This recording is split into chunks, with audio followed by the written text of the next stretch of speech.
Mesdames et messieurs, bonjour et bienvenue pour cette nouvelle édition de Midi au Caire pour ce samedi, le 11 novembre 2023.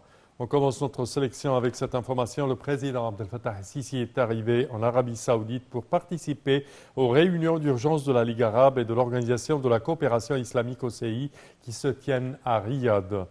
Le porte-parole de la présidence, le conseiller Ahmad Fahmi, a déclaré que ce sommet vise à consolider les concertations en vue de coordonner les efforts afin de contenir la grave escalade dans la bande de Gaza et son alentour.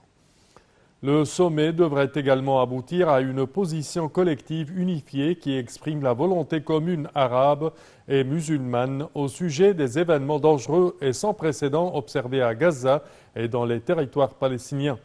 La participation du président Abdel Fattah el-Sisi à ce sommet vient dans le cadre des efforts continus de l'Égypte pour arriver à un cessez-le-feu, garantir l'acheminement des aides à Gaza, ainsi que relancer le processus de paix et trouver un règlement équitable à la cause palestinienne, conformément à la légitimité internationale.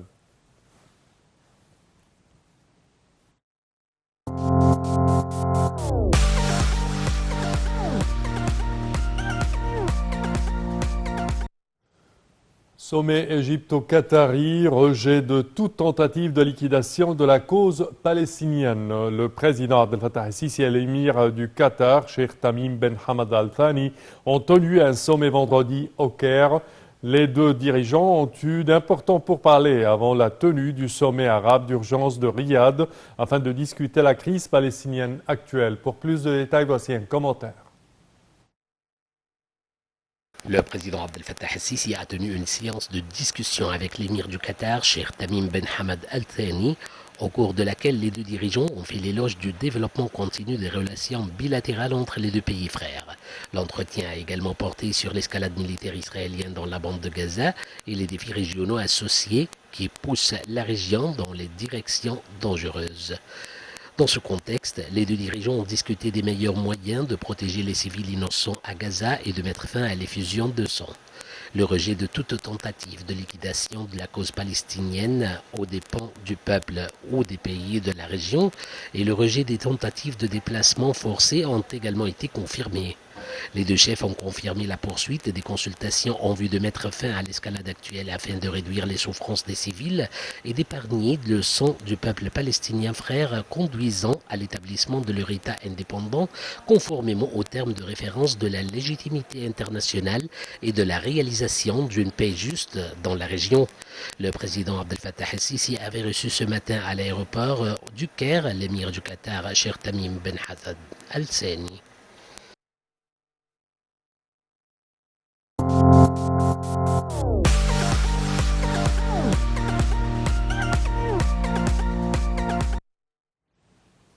Le ministre des Affaires étrangères Sameh Choukri a renouvelé son appel à un cessez-le-feu immédiat dans la bande de Gaza et de sécuriser le plein accès de l'aide humanitaire et au secours.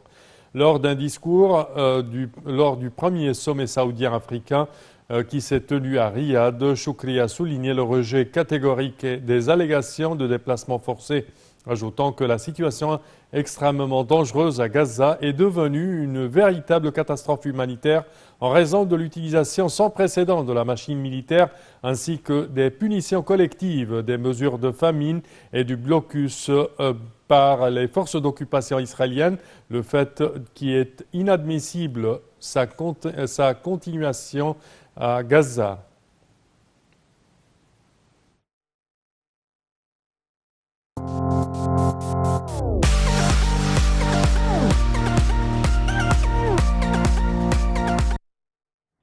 Et la campagne officielle du candidat présidentiel Abdel Fattah el-Sisi tient sa deuxième conférence de presse.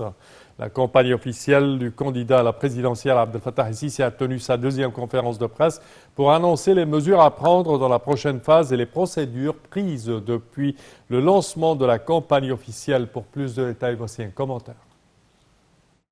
La campagne officielle du candidat à la présidentielle Abdel Fattah el-Sisi a tenu sa deuxième conférence de presse pour annoncer les mesures à prendre dans la prochaine phase et les procédures prises depuis le lancement de la campagne officielle.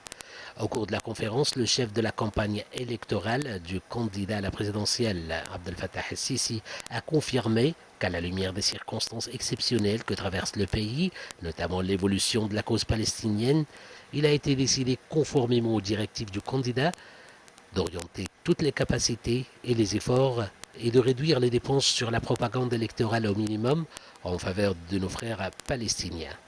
Le conseiller Mahmoud Fawzi a appelé toutes les parties à faire des dons sur les comptes des institutions civiles et des associations dirigées par Vie décente pour servir la cause palestinienne. La campagne a annoncé qu'elle continuerait à rencontrer des experts dans tous les domaines, à écouter leurs visions et idées dans divers domaines et à discuter de tous les avis avancés afin de placer la forme finale en vue de leur présentation aux candidats pour les adopter dans le cadre de sa vision électorale. La campagne officielle du candidat présidentiel, Abdel Fattah el-Sisi, a remercié les médias et la presse pour leur présence et pour leur couverture continue des procédures des événements liés à la campagne officielle et aux élections présidentielles avec professionnalisme, objectivité et impartialité. La campagne a demandé aux participants d'observer une minute de silence pour les victimes.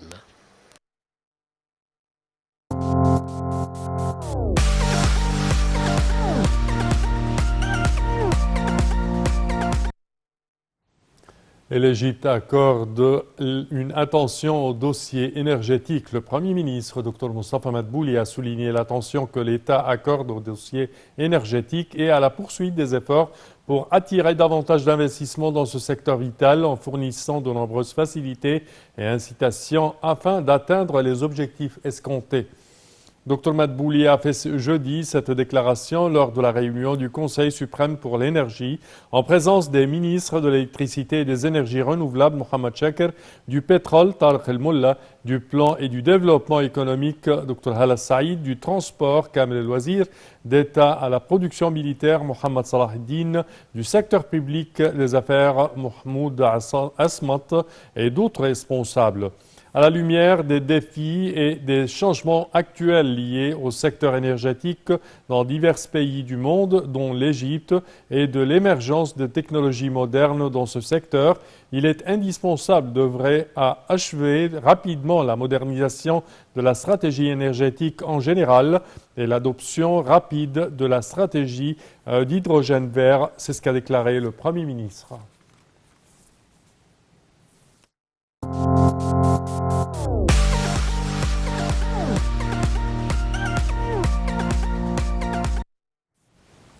Et la cause palestinienne est considérée comme la question cruciale la plus importante pour les musulmans. C'est ce qu'a déclaré jeudi le grand imam Cheikh Ahmad Al-Tayyib.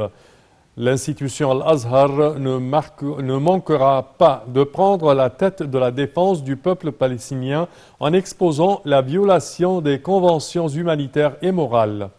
Cela s'est produit au cours de la visite de Dr Mohamed Mukhtar Gouma, ministre des dotations, et du Dr Shawqi Allam, mufti de la République, accompagné d'une délégation de haut niveau de la direction du ministère égyptien des dotations jeudi, la vertu du grand imam Dr Ahmad Al-Tayyib, cheikh d'Al-Azhar, au siège d'Al-Azhar.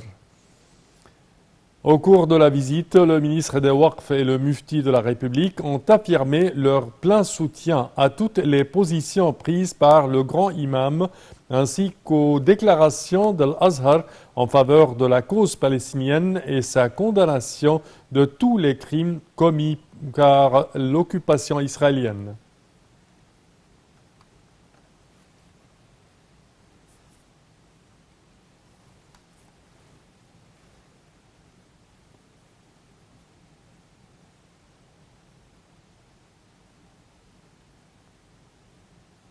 Et ceci conclut, chers téléspectateurs, notre édition d'aujourd'hui de Midi au Caire.